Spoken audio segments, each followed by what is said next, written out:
Today's guest, Liza, embodies resilience. From arriving in Astoria as a child from Peru to becoming the backbone of her family after profound loss, her journey is one of grit, growth, and grace. She transformed hardship into purpose, becoming a math teacher, a mentor, and a voice for immigrant families. Her stories tell us that even in the face of adversity, we can choose love, legacy, and light. Welcome, Liza. Hi, how are you? I am good. I'm so happy that you're here. I'm happy to be I here. know a bit about you. Yes. And We've we know known each other for a for a while. long time. Yeah. But I know you have a very inspiring story, and so I wanted to share that with my audience. So I would start asking a few questions, and then Yeah. we can go from there. So my first question is, so story about your mom is so powerful. So tell me why she wanted to come to America so badly, and how it was a life-changing event for you and your family. My mother was born in Peru. I have to actually start with my grandmother. Sure. Really. So my grandmother was the one of nine. My great grandmother was black. My great grandfather was white, and all of their children came out looking black with black features, except for my grandmother. My grandmother came out with blue eyes and straight hair and very fair, and so she was white passing. She was able to marry out of the black neighborhood, so to speak. And when she got married, she had 6 kids, and all of them looked Latin, mixed. But my mother came out looking black, and so she experienced a lot of colorism in her life. Um, she went to school with her siblings, but they treated her differently because of the color of her skin. So her whole life, she really wanted to just get away and be somewhere where it would be easier for her. And so she always wanted to come to the United States. She was very, obsessed with American culture in the 60s, 70s. And so she learned English. She became an English teacher. And she told everybody in the family from a very early age that she was going to come to the United States. And she came, I think, in 1969. And she never looked back. She always knew the minute that she came that she was never going to go back to Peru because of the colorism there. Mm. And how did she know that the United States is the place for her? I don't know. She passed away when I was 25, so we never really had those conversations. But I do know that from what my family tells me, that she always knew she wanted to come here. She just thought that here she would lead a better life, and in a lot of ways she did. She was able to do a lot of the things that she wanted to do. And she didn't experience what she experienced in Peru as much here. So yeah. And talk to me about how did she met your grandfather? So you mean my father? Yeah, sorry, father. Yeah. So my mother was very, very poor. She came from a very poor background, and my father came from a wealthy background. And my mother went to private school, so I guess in those circles she met my dad. And my father's family didn't want to be with her. Didn't want him to be with her. And my grandmother actually didn't want her to be with my dad either. She felt like they wouldn't really understand each other because they came from such different backgrounds. But then my mom told my dad, I'm going to the US. Either you come with me or you don't. I'm going without you. She came here first by herself. And then my dad pretty much gave everything up in Peru, his business, his family, and came here to follow her, and then stayed and married her here. Right. So it was very interesting, like how the color of the skin impacted her thought process so deeply and profoundly that she actually ended up choosing a partner with lighter skin as well, right? Yes, yeah. And unfortunately, Hispanic culture, when we were growing up, when my mom was growing up, we were always told, marry someone with lighter skin, better the race. In Spanish, it's mejora la raza, but it's unfortunate, but yes. And so she always knew she wanted to marry someone that was lighter than her. Even in school, she was in 8th grade and she won a track and field tournament. And when she was receiving her award, some of the other parents said, "Oh, it's not fair. She just won because she's black. She shouldn't even be counted as the winner." And they tried to take the trophy away from her, and my grandmother stood up for her. But she experienced things like that often there. It's giving me goosebumps already. Yeah. So that's awesome. So how did it impacted your life? So you were born here, right? I was born here. Yeah. Um, when I was born, my mother was beside herself because I was born fair with straight hair, and you know, she was always happy with the way I turned out, with the way I looked, and it was pretty obvious. Just little things that she would say, "You're gonna have it better than me," or "It's gonna be easier for you," or things like that. So you have happy memories of your childhood. I do have happy memories of my childhood. I know that my mom went through, a lot of issues with her race, Right. with the color of her skin and how it affected her, and how people treated her because of it. So I knew of it, but I really never experienced. My mom protected me But you pretty well. experienced being with your mom too? What do you mean? Like you were with your mom and somebody must be like, oh, how come? Never. Never? Not here. here. Not here. That's But when I went to Peru when I was older, I could definitely see what was happening. right. I would go places and I would notice, like, why are there no black people here? Like, Right. where are they? Right. And I knew there were black people in Peru, but they were not working in any offices or banks or anything like that. So I knew something was yeah. going on. Going on. Okay. Amazing. So the next question, definitely around your sister. One thing I found quite interesting was about your younger sister. Tell my audience your manifestation to have a younger sister so strongly as a kid, which really shocked me, and how was your relationship then and now with her? Okay. So I was an only child. I was born in 72. And my mom, I was a handful. I was a real handful for her. And I lived with my grandmother until I was 7 because my mom and my dad were trying to work and make them, make a life here. But then I came back here and I kept asking my mom, I want a sibling, I want a sibling. I want you to have a baby, I want to have a sibling, I want to have a sibling. And my mother would say, no, I just want one and done, and that's it. And then one day, I was about 8.5 years old, and I said to her, you're really selfish for not giving me a sibling. And she said, why would you say that? And I said, because one day you came here to this country, you and Daddy, no one else from our family came. One day you and Daddy are going to die, and I'm going to be here all by myself. And no, I don't have an uncle or a cousin. I don't have anybody here, and I'm just going to be by myself. And I think it really hit home because a few months later, my mom was pregnant with my sister, and almost foreshadowing, my parents actually did die when I was young. So it just, I don't know where that, what made me think of that at 8 years old. Yeah, I mean, an 8-year-old won't be thinking these things. I mean, I of know. course you love siblings. Yes. But to yes. say that I will be alone by myself, Yes. that's really deep. It was very I don't know where the thought came from, but it was definitely foreshadowing, and it, turned out to be true. You were definitely planning your life, I believe. Yeah, and my sister and I are really close. My mom passed away when my sister was 14. I was 25. And then my dad passed away a few years later. And my sister and I are really, really close because, we are all we have here in this country. We don't have anyone else in our family here. So we make it a point to make sure that we both have kids, and we try to see each other as much as possible. Even though she lives in Washington, D.C., we try to see each other as much as we can. Especially when the kids were little, we wanted to make sure that they had a bond, and they do. So I see her all the time. I just saw her this week. Do you think you became a mother to your sister once you got married? Yes, 100%. I was definitely her second mom. She and I have a very special relationship. It's not like a sister relationship.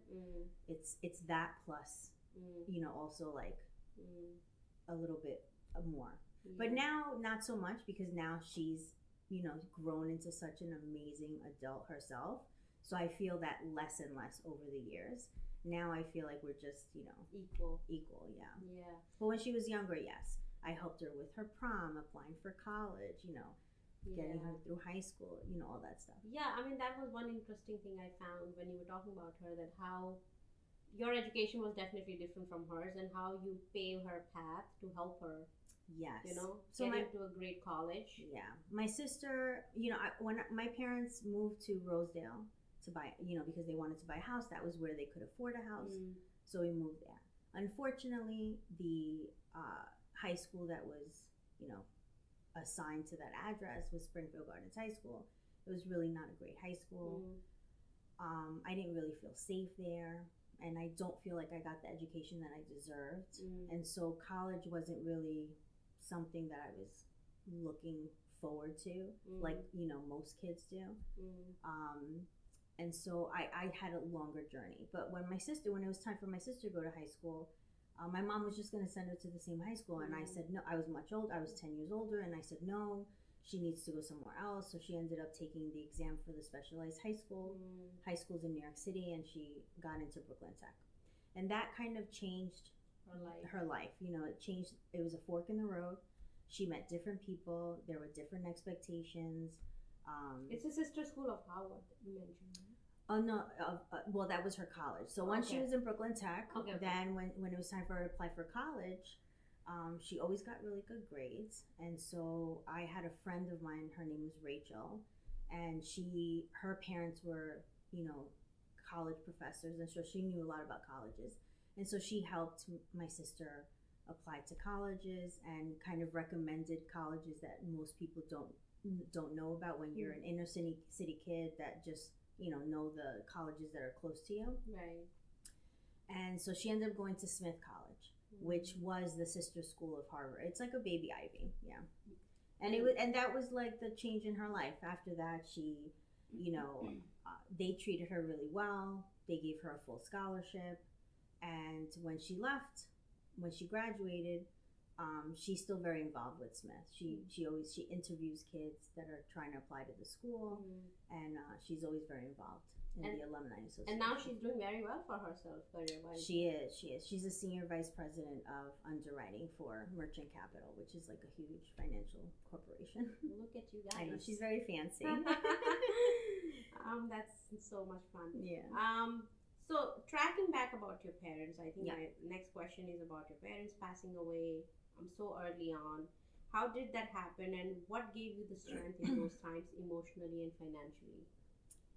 So my mother suffered from high blood pressure, and you know, my father's company didn't offer insurance at the time to everyone, and so we had to pay for private insurance. And at the time I was working, and so that was my contribution to the house. I was contributing and I was paying for my mother's health insurance bill. When we first started, I think the bill was like $210, $215, and over the years it became like $350, $360. It was getting close to $400, and this was over the span of maybe 3 to 4 years. Right. And you know, so one day, you know, I had other financial obligations, and so I said to my mom, hey, can daddy cover it? Like, I don't think I could do it anymore. And she said, don't worry about it. Don't worry about it. It's okay. We'll take care of it. And so she never really told me that she was going to completely go off of it.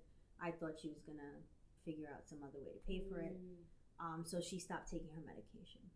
And she stopped taking her medication in February, and she passed away in April of an aneurysm. Was it related? I don't know. I'm not a doctor. I don't know. I was also 25, and it was such a shock. I left, you know, home in the morning, and she was there. And then when I came home, she was gone. And so, you know, it was really hard. What got me through, honestly, survival. I did not grieve my mother until about 2 years after, because the first, you know, when it was happening, my father couldn't do anything.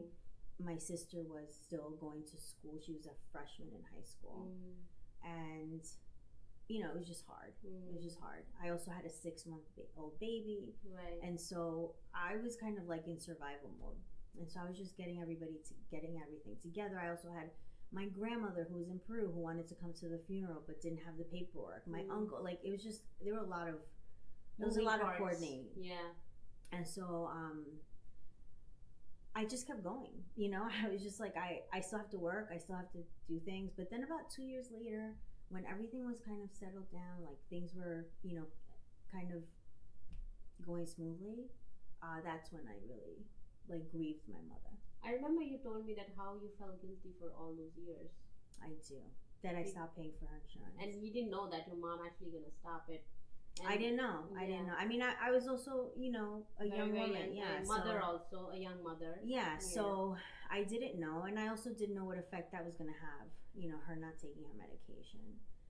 And I don't even know if that's the reason, but and then my mom and we had gotten into an argument the night before, and it was over something silly like dishes. Yeah. I don't even know what it was. Right. It was really not anything major. It wasn't anything like hardcore. You didn't expect that to happen. But then she left me on a sour note, I guess. Yeah. So tell me about your father passing away. My dad was grieving right away. He grieved right away.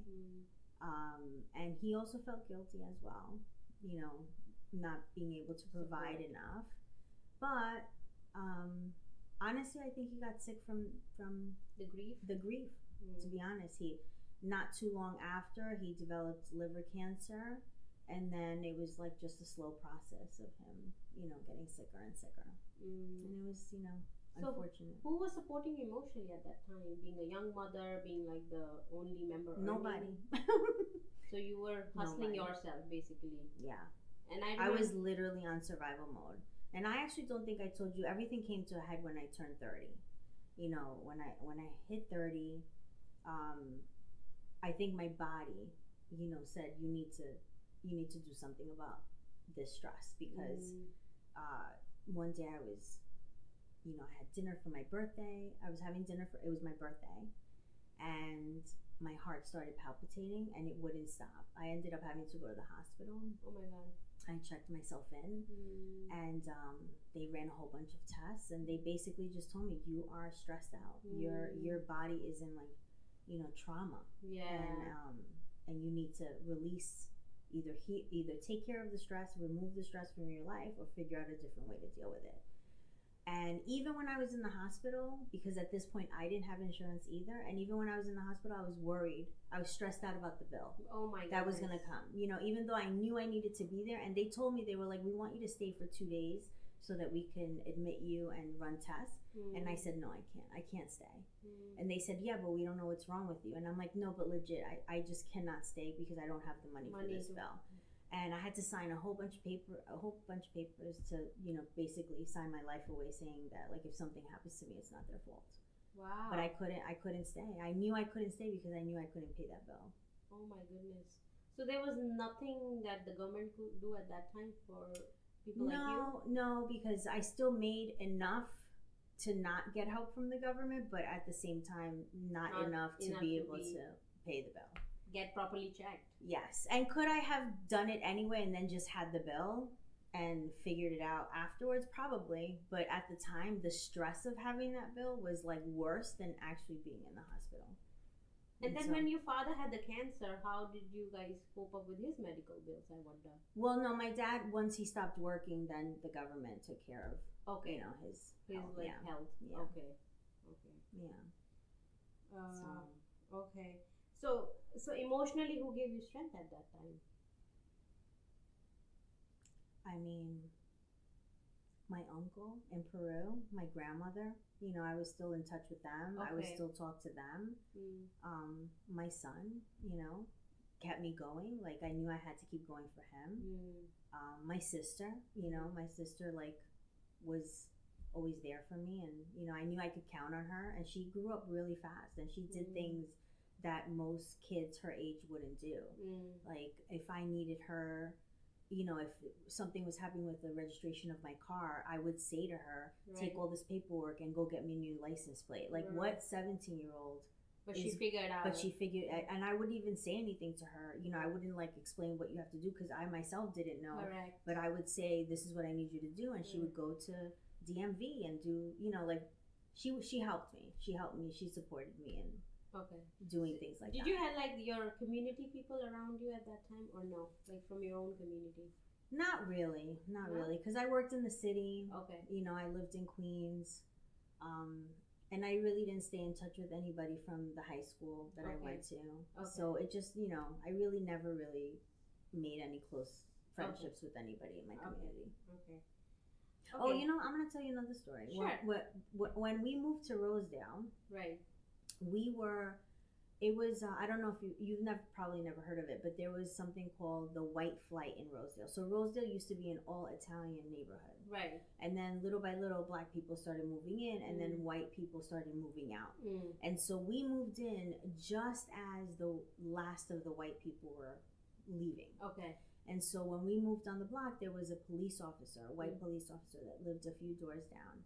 And we didn't really know anything. We didn't know what was going on. Like, we just moved because the house was nice. It was a place they could afford, and Right. it was close enough to the city. Right. And so my parents thought that it was going to be fine. But when we first moved in, we went out to dinner one day, and the police officer broke into our house. And he was going around the house like with a flashlight.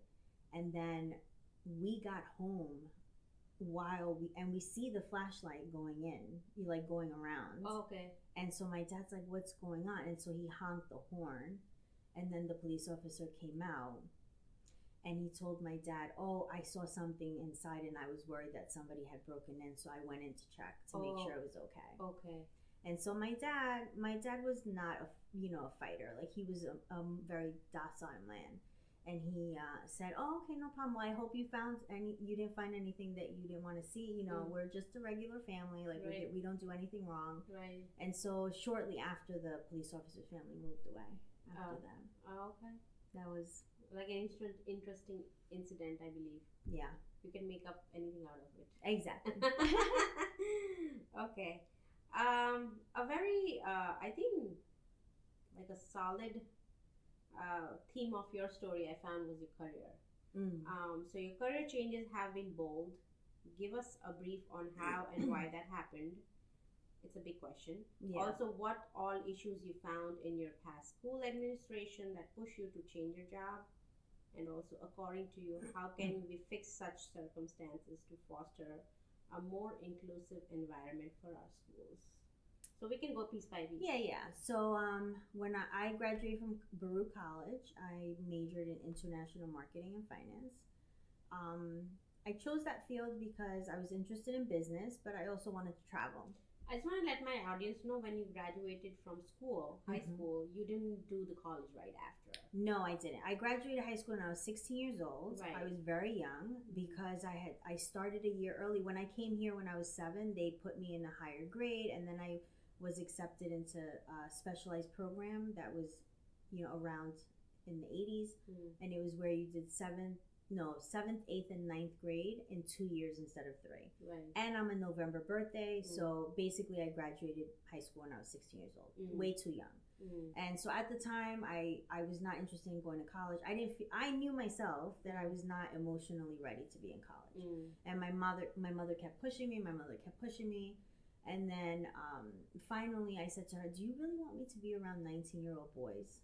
And then that kind of, Right. she was like, wait a minute, maybe you're right. So I just worked. Right. I worked 2 jobs. I made money. But it took a few years for me to, wake up one day and say, you know what, I think I want more. I want to go back to school. So I majored in international marketing and finance. I wanted to travel. And I ended up after I graduated, I ended up getting a job for RH Cosmetics, which was a cosmetic manufacturing company. And back then, when they first started, they actually used to make makeup for Estee Lauder. Like, when Estee Lauder first started, we used to make makeup for Face Stockholm, MAC, and then those companies got bigger. We used to make makeup for Bobbi Brown. But then as they got bigger, they make their own makeup, right? But this was like a private label cosmetic manufacturing company. Right. So I worked there, and I worked there for a good 10 years, I think. And then September 11th happened, and I just really didn't want to travel anymore. And I decided I want to change my career. I don't know what I want to do. And so a lot of my friends and a lot of just people that I knew in general, when I would talk to them about it, they would say, oh, you should be a teacher. And I would say, no, I hated school. I didn't like it. I don't think that's right for me. But everybody would say to me, no, but you teach us things all the time. You're always learning new things or whatever. And so I was like, I don't know. And so I decided to volunteer to see if it was really something I like to do. So my son was going to PS 230 at the time, and there was a program called Project Reach Youth. It was called the Pride program, and they had an after-school session where they, took care of the kids, and then the parents of the kids went to another room where they learned English as a second language so that they can help their kids do their homework. And so I volunteered for a whole year, and I taught those parents English, and I loved it. I fell in love with it. I didn't even have to do it not more than one day before I realized, like, this is what I want to do for the rest of my life. Right. It was 100% my calling. So I applied for the teaching fellows. I was cohort 8, which is the very early, like, teaching fellows had really just started. And at first they said no. I did my application, I did my interview lesson, and they said, no, we can't accept you. And at the time, this was really before email was a big thing, and, it wasn't, we all didn't have cell phones. Yeah. And so I was like, nobody's ever said no to me. And I was like, this can't be. Yeah. So I went to their office without an appointment. And I just walked in and I said, I need to speak to the director. She made a mistake. I'm supposed to be a teacher, and I'm supposed to be in this cohort. And I finally spoke to her. I gave her all of my reasons. She looked over my paperwork, and she was like, you know what? I don't really know why this happened, but we can give you a job, but it has to be teaching math. Right. And at the time, I wanted to teach social studies or teach ESL. And so when they said math, I was like, no way, I can't do it. I wasn't good at math in high school. I can't do it. And they were like, well, unfortunately, this is the only spot we have. If you want, do it for 2 years while you're getting your master's. And then if you don't like it, switch. And then you get another certificate, and then you could teach something else. Right. And so I did it. And I did the first summer when I was training. It was really, really hard. It was really hard. Tell me about that person who helped you. Oh my God. That story is very important. Yes. Right? Yeah.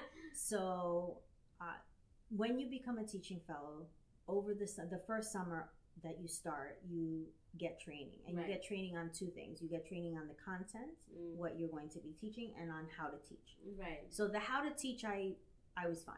I understood everything. But the content was really hard for me because I didn't do well in math in high school. I didn't really go to a great high school. Yeah. It had been so many years, and so I was not doing well. And I was struggling. So you have to take a test in order to become a teacher in the content that you're going to teach. And I failed the first time. And the professor at Pace University said to me, this is not your calling. You weren't meant to be a math teacher, and you should look for something else to do. And I remember being so angry that he told me what I couldn't do. And the worst thing you could do is tell me what not to do. Right. So I went home, I cried. I was like, am I doing the right thing? But then I got angry, and I was like, I'm going to show him. And then the next day I went, and I was still struggling, but then this gentleman that was there, the whole program, we had about 250 math teachers, and almost all of them were male. There were very few women, and I think there was like 1 black man and 1 black woman. Well, anyway, the black man, he came to me and helped me, and he was like a genius. He knew all of math. He knew everything. He didn't even have to be there. He was just there sitting, filling up the chair. So he helped me, and he sat down and spent so much time with me, teaching me, helping me, making me feel more confident. And I did know the material, but I just needed, someone to like walk me through it. And the next time I took the test, I got a perfect score. Wow. And I'm so thankful for him. I don't even remember his name. I have no idea. But he came like an angel to you. He was literally, and he was such a kind person, and he had unfortunately been in jail before, and he was actually becoming a teacher to teach in jail, like to teach in correction facility. Wow. And so I don't know what happened to him, but I have one picture of him that I mean, it amazes me for him to even see you that you need help. Yeah. And extending that help. I know. It was a big deal. Like, how many people like that, right? And I don't even think he realizes how big of a deal it was, because I've told this story hundreds of times to people that ask me how I became a teacher. I tell this story every single year at the beginning of the school year to my students. Yeah. Like, everybody knows of him Right. in my life, Right. but I don't know if he knows. he has no idea. And what difference he made, right? Yeah, he was very special. Anyway, so after I started teaching math, I realized, I was like, oh, I'm kind of good at this. I was like, I could do this. Yeah. I also think I bring a little bit of different way of teaching math because I wasn't good at it, and I know the anxiety that comes behind it. Yes. So I feel like my students, feel a little more comfortable with me. But anyway, I worked in Park Slope, Brooklyn, at a middle school for about 15 years. Mm-hmm. I took in between the 15 years, I took 5 years off to have kids, to have my 2 other kids. And then after the 15 years, I decided that it was really time for me to move. I felt like the culture of the school had changed. The parents, the way the parents treated the teachers was very different in Park Slope. And so I just decided it was time for me to move. And so I moved to high school. I work in a high school in Cambria Heights, Queens. The population there is mostly Black and Latin. Most of the kids are from the Caribbean, Haitian, Jamaican, Guyanese, and they're fantastic. And you feel respected. I feel so respected. Inclusive. It's it's a great community. It's a great community. I'm so happy there. Yeah, so happy. I just want to bring out more details around the issues that you had with the past school. What exactly was happening?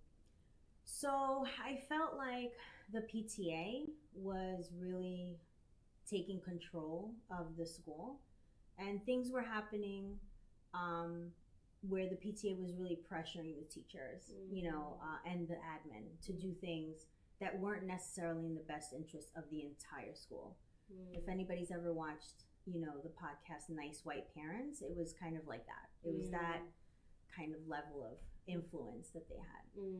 I remember one time there was a PTA person that texted another teacher on the day that we were rearranging the kids to be in certain classes, and they were pressuring the teacher to ask them, can you please make sure that my kid is with all their friends, that kind of thing. So it was getting uncomfortable. So what would be according to how can we fix such circumstances to foster a more inclusive environment for our schools? What would be your suggestion?